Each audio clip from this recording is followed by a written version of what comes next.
Hey, what's up, guys? It's me. Greetings to you. Good morning, good afternoon, good evening, depending on where you are at the time you are watching this video.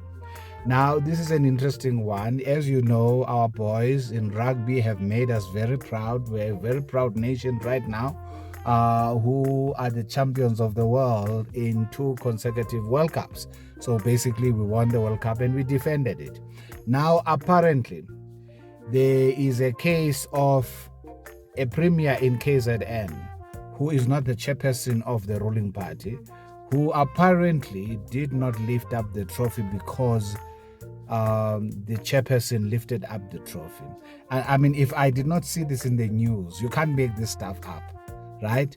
And the meanings people are willing to attach to situations are unbelievable. Listen to this. All right, back live tonight on In Focus. The ANC's Women's League has slammed the party's KwaZulu-Natal chairperson, Duma, for allegedly undermining Premier Nomusa Dube. Follows a video showing him lifting the trophy at an event meant to be celebrated by the Springbok lock, Eben Etzebeth and Dube.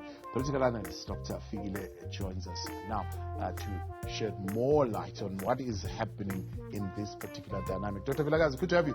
Thank you very much for your time. There seems to be a power tussle that is going on in the province, emanating, of course, from the fact that you have a chairperson of the province who is not the premier of the. Did you guys see that? So it's clear that the Bok guy and the MEC for finance in KZN, who happens to be the chairperson of the ANC in that province, where they have an anomaly where a chairperson is not the premier. Of course, this has happened before. It happened in Gauteng when Nomvula Mokonyane was premier of Gauteng. She was not the chairperson of Gauteng. It happened in the Eastern Cape as well. But nevertheless, that's not the point. The point is that both these guys are more or less the same height as they lifted up the trophy. And I could see that the premier had her left hand in the trophy, but obviously not looking at the trophy. Do you really believe that those two guys decided to lift that trophy up that high so that the premier is unable to do so?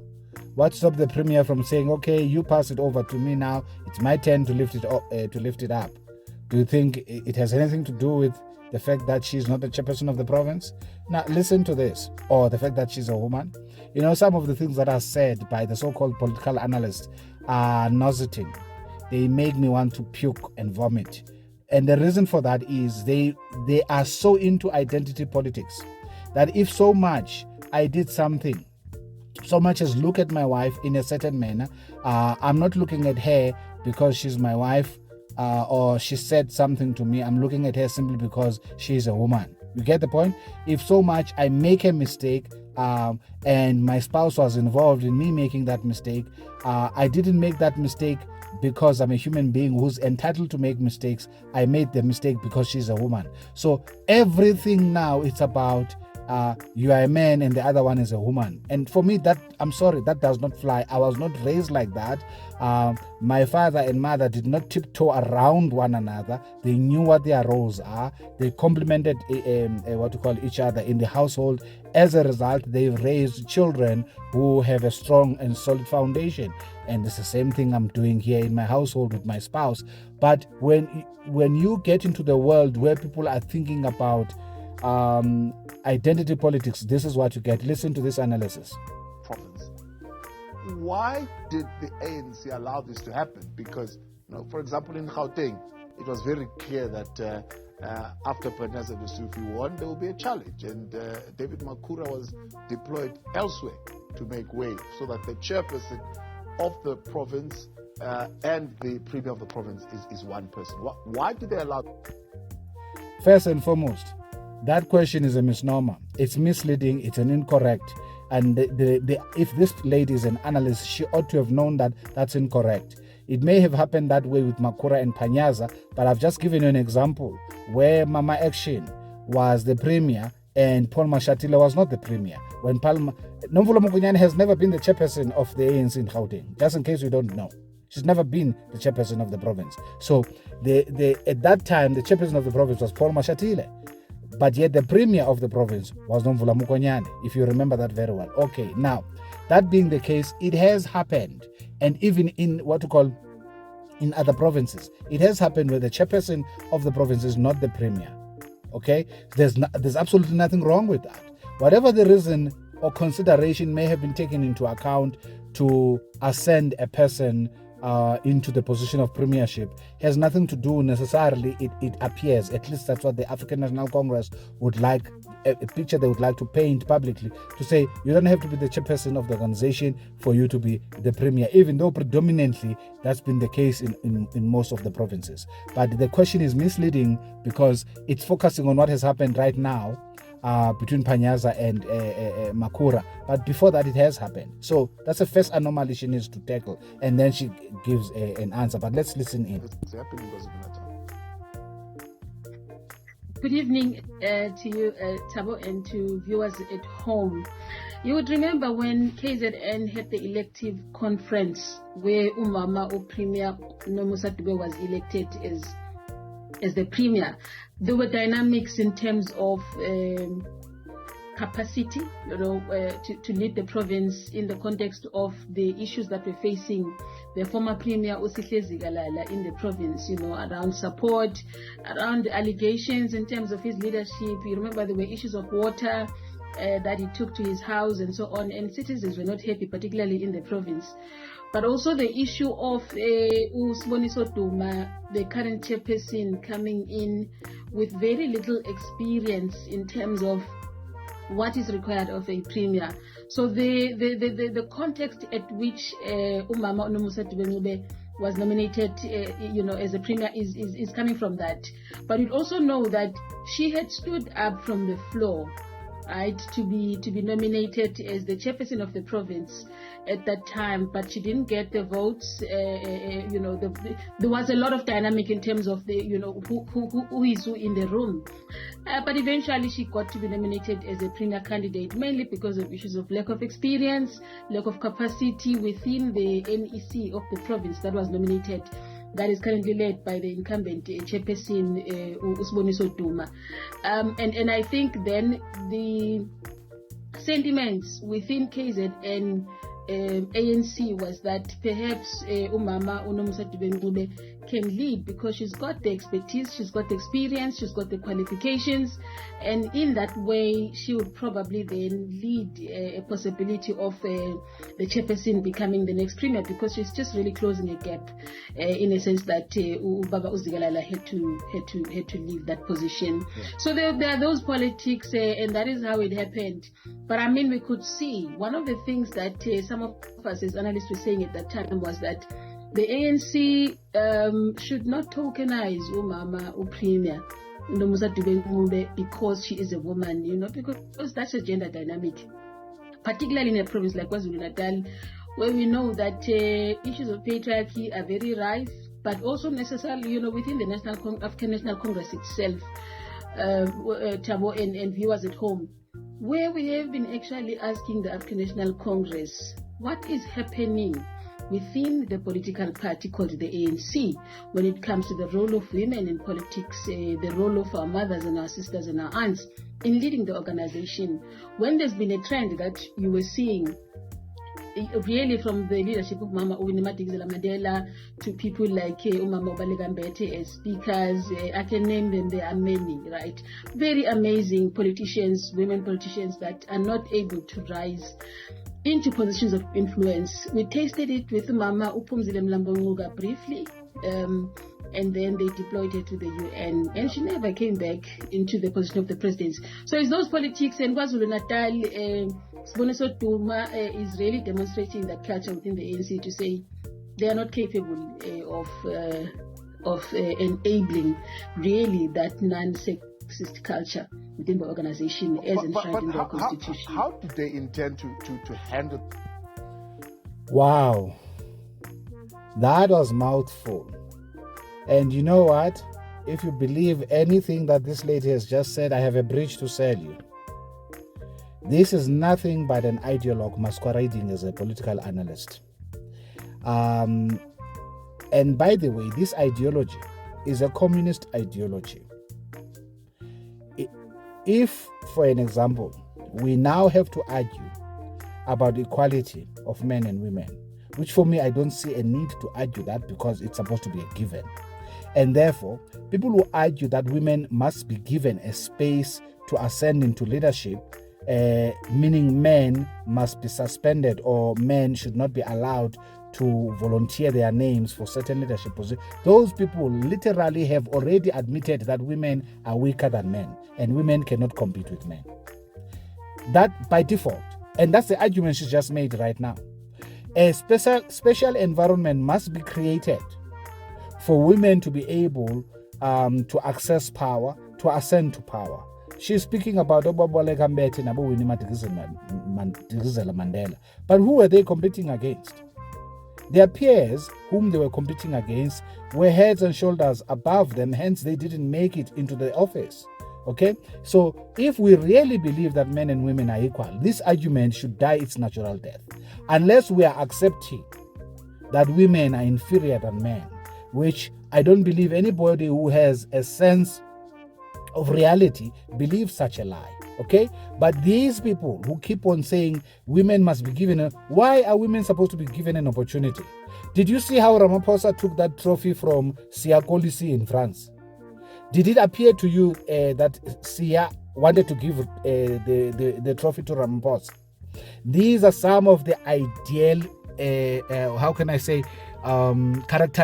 ideal characteristics that any leader, regardless of the agenda, ought to possess. One, your presence must be felt as a leader. There doesn't have to be anybody shrinking for your shining. If Duma, whatever the guy is, must shrink for the premier to shine, then I'm sorry, I do not support such. If the premier wanted to lift that trophy, she ought to have gotten hold of the trophy and lift it. Why? She's the boss. That's pretty clear. Right now, it doesn't matter that Duma is a chairperson of the African National Congress. The person that was sworn in legislature as a premier is that woman. And everybody understands that in KZN. So she could have simply said to Elizabeth, pass me the trophy. And then she lifted it up with both her hands. And she could have even given it to somebody next to her, thereby demonstrating her own authority. This thing that people must ring around you in order for you to have an opportunity to shine is absolute nonsensical. It's a demonstration that you are not a leader. And by the way, leaders don't always have to shine. If we go in and look into the Bible and you look at what Jesus Christ of Nazareth produced, yet from time to time, those who were outsiders from the core or the nucleus of his disciples could not separate him from the rest of his disciples. You get the point? They could not tell. Even when Judas Iscariot had to betray him, he had to go and kiss him so that they were able to identify him. But as you read the text of the scripture, you can't miss who the leader was. That is servant leadership. Okay, so this leadership that you must be up there in the front and shine and everybody knows you're a leader, that's absolutely nothing but opportunism. It doesn't necessarily mean, I don't subscribe to the view of ANC Women's League, except that they have become ideologues. Maybe the premier, first and foremost, is not into rugby and she was just there as a ceremonial head. I did not hear her saying that she literally was undressed by what Duma has done there. I did not hear that. And if she was, then she's not the leader. She shouldn't be a leader. Any leader that can be undermined publicly. Good people, I've been in leadership myself and I'm a leader myself. Any leader, I'm a leader in my house, I'm a leader outside my house. Any leader that can be undermined, whose authority can be undermined, they don't have that authority. Make no mistake about it.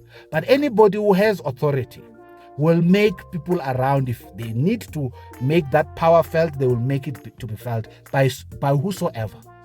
And leadership is not about people knowing that you are the leader. I've just given you an example of Jesus Christ of Nazareth, for crying out loud, our Lord and Savior, who led 12 disciples, 70, from 120 to 70 to 12. And these individuals went throughout the world to spread what is now today known as Christianity.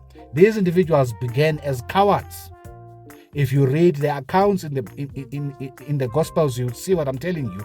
But they were emboldened because of the training they had received from a proper leader in 3.5 years.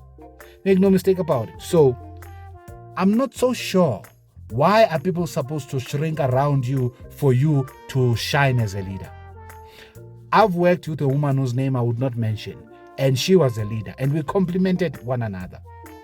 And it never ever once on me dawned that I'm supposed to shrink so that she could shine. We complimented each other such that nobody ever doubted that she was a leader. As eloquent as I am in speech, as talkative as I am, as persuasive as I am, nobody ever doubted that she was the leader. You get the point? So we don't know what these two had decided, except that there are women who are disgruntled, named ANC Women's League, who are coming out publicly making statements on behalf of the KZN leader. And there's a journalist at studio who is thirsting for news. Can you see that? That's why we find ourselves in this. We need to stay away from identity politics. They are extremely dangerous. They are very much divisive by their nature. Whilst we are busy fighting one another based on our gender, they are busy stealing here. Can you see that? They are busy stealing. Other ministers are busy trying to collect 10%. Well, Nabo Fikile Mbalula, 10% according to what we have been told. So as to create jobs for us. We have a cause. We have things that we need to fight, and this is not one of them. And men and women are natural born leaders. Not all women are leaders, not all men are leaders. Women who are natural born leaders, you can't miss it when you miss them. It is as a matter of fact so intoxicating that it's an insult to women who are leaders to be told that people have to shrink for them to shine. It doesn't work like that. Not at all. And a woman who is a leader would know when you are undermining them, and they will put you in your place at an appropriate time. And you would know that you have now been placed properly. You have been adjusted. Your attitude of disrespecting your fellow men or people who are in leadership, because this has got nothing to do with gender. People who disregard authority will disregard authority regardless of gender.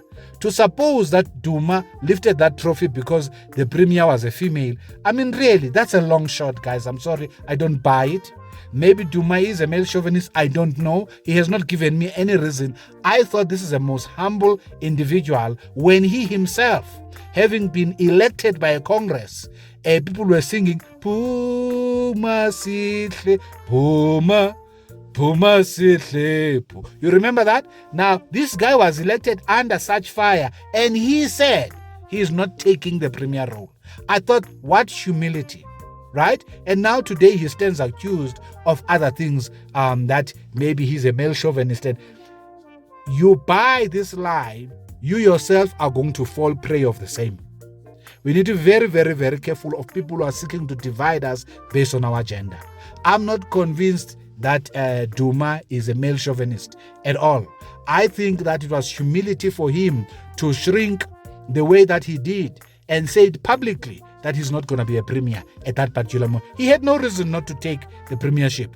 To say, he didn't have experience. Which premier of the ANC had experience to be a premier? Please name one. From the very first government, it does not exist. So that's a blatant lie. That's not a political analysis. Is rewriting history and feeding us stories that are completely supposed to be fed to children. These are fables that are supposed to be told to children who are not old enough to have a recollection of what happened. We were here. I've just sang the song that they were singing when they were removing Usihle, Befaga Duma. And Duma to try to neutralize the hegemony that seemed so strong in KZN and bring him nayo, he decided not to ascend to the premiership position. That is admirable, regardless of whatever negotiations that were taking place, which I don't believe this lady is privy to. Okay? I don't believe she's privy to. And there is no premier of the African National Congress that has ever been, that came to the job with experience. What is the experience of being a premier? What are the qualifications? Okay, folks, that's my rant concerning that one. This so-called political analyst, are individuals that will mislead our country with these journalists if we are not careful. Pay attention to their assertions and the things that they say with their mouth.